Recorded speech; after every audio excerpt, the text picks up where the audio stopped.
కరీంనగర్ జిల్లా మామిడిపల్లిలోని శ్రీ సీతారామచంద్ర స్వామి వారిని దర్శించుకుని ఎమ్మెల్యే శ్రీనివాస్ ప్రత్యేక పూజలు చేశారు.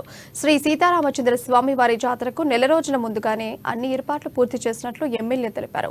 జాతరలో భక్తులకు ఇబ్బందులు కలగకుండా మౌలిక వసతులు కల్పిస్తూ పూర్తి స్థాయిలో అన్ని ఏర్పాట్లు చేశామన్నారు. ఈ సంవత్సరం విస్తారంగా వర్షాలు కురిసి అన్నదాతలకు ఎలాంటి ఇబ్బందులు తలెత్తకుండా స్వామివారి కృపా కటాక్షాలుండేలా ఆ భగవంతుని వేడుకున్నానని అన్నారు.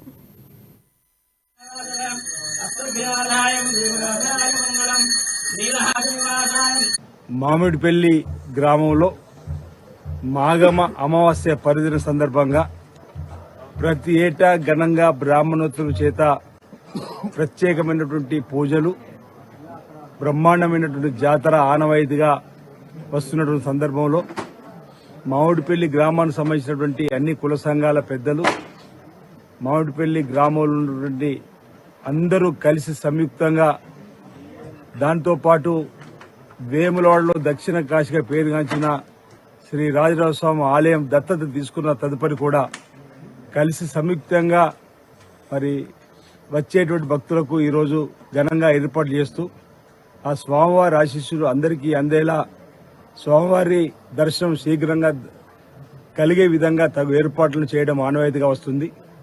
వేలాది మంది భక్తులు ఈరోజు